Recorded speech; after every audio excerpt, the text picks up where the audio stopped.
प्रश्न महाराष्ट्रासमोर उभाच राहणार ना. आता मी मुख्यमंत्री असतो एका खापक्यात सोडेल असता प्रश्न, पण आता मी नाही ना, ते कसं सोडा ठरवायचं का पण नुसते भांडणात लावायची ओबीसी तर मराठी, तेवढंच काम करते सध्या ती.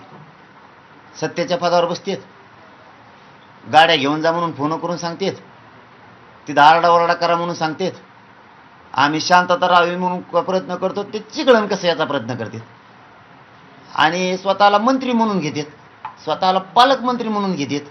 काही जण तिकडचे पालकमंत्री म्हणून घेतात, काही इकडचे आहेत. जागे केलेत सगळे, गाड्या पाठीते, गाड्या भरून पाठीते. आणि मागणी काय आहे? मराठ्याच्या नोंदी रद्द करा. काय नियत तुमची मराठ्यांविषयी काय विचार ठरवून नाही काय? आता उघडं पडलं ना, 57 लाख नोंदी रद्द करा म्हणजे याचा अर्थ काय होतो? अरे किती जळके आहेत तुम्ही मराठ्यांविषयी, उघडं पडलं ना. तुम्ही नोंदीचा विषय नव्हता काढायला पाहिजे, दुसरा काढत का नव्हती? यांना घेऊ नका, आमकं करा, ठीक होतं. नोंदी म्हणजे आमचं वावर 7/12 नाव, आणि तुम्ही नाव खुडेव, मला पाहिजे ते वावर. पेंट आहे तुमची, 7/12 आमचा, त्या गावात जमीन आमची, पिढ्याना पार कशितो आम्ही, आणि तुम्ही म्हणता ते 7/12चं नाव काढ, हे वावर मा आहे. तसा प्रकार आहे नोंदीचा, 150 वर्षापूर्वीची नोंदी. तुम्हाला आरक्षण आता दिलं, नोंदी फेंदी काही नाही तुमचं. असेच तुम्ही मराठ्याचं बसले म्हणून मिळालं तुम्हाला आरक्षण.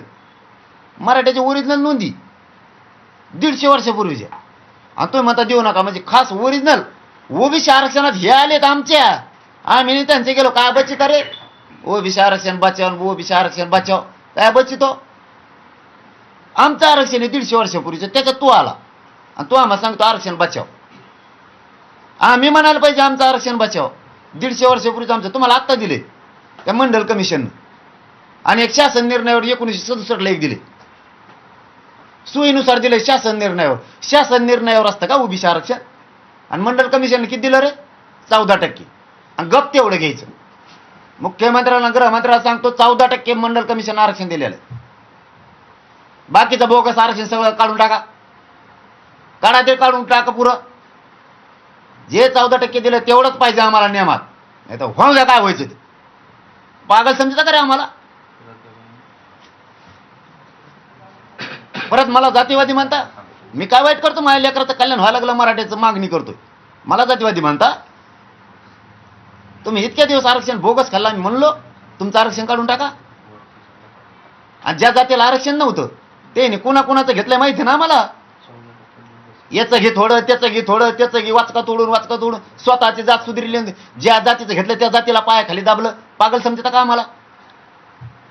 आता सरकारवर दबाव ओबीसीचा वाढणार आहे, कारण प्रमुख नेते, राज्यातले सगळेच प्रमुख नेते आज 5 वाजता बैठकीला असणार आहेत, कारण शिष्टमंडळामध्ये 12 माणसं ओबीसीचे वरिष्ठ नेते असणार आहेत. सरकारवर दबाव वाढेल.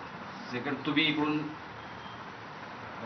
बोलताय, तुम्ही विरुद्ध असा संघर्ष आता महाराष्ट्रासमोर येतोय, आलेला आहे.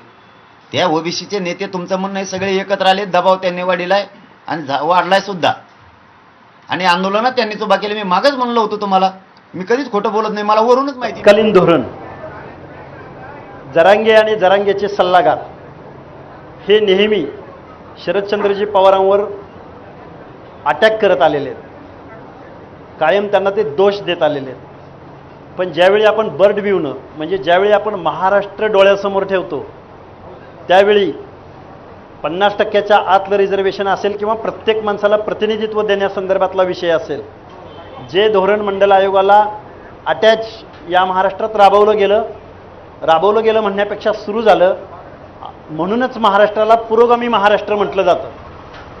हे जरांगेंनी लक्षात घ्यावं. 70 वर्ष ओबीसीचं आरक्षण तुम्ही फुकट खाल्लं असा एक त्यांचा आरोप आहे. मिस्टर जरांगे, तुम्हाला आरक्षणातलं एक 0.0 सुद्धा नॉलेज नाही.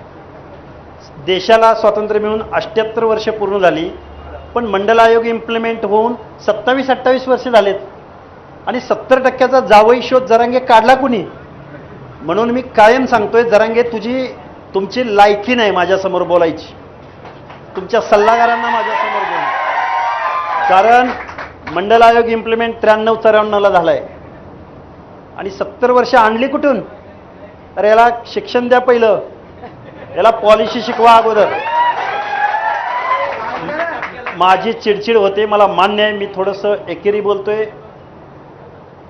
महाराष्ट्रात ह्या वेदना आहेत आमच्या, म्हणून हे शब्द येत आहेत माझ्याकडं. त्यामुळे 70 वर्ष कुणाचं खायचा प्रश्नच येत नाही. आणि 27-28 वर्षात तर काय मिळालंय? ध्यान देऊन सगळ्यांनी ऐका. ते नेहमी छगनराव भुजबळांना, आमच्या ओबीसीच्या नेत्यांना टार्गेट करताना म्हणतात की भुजबळ तू सगळं खाल्लंय. या जरांगेंना माझा एक सवाल आहे,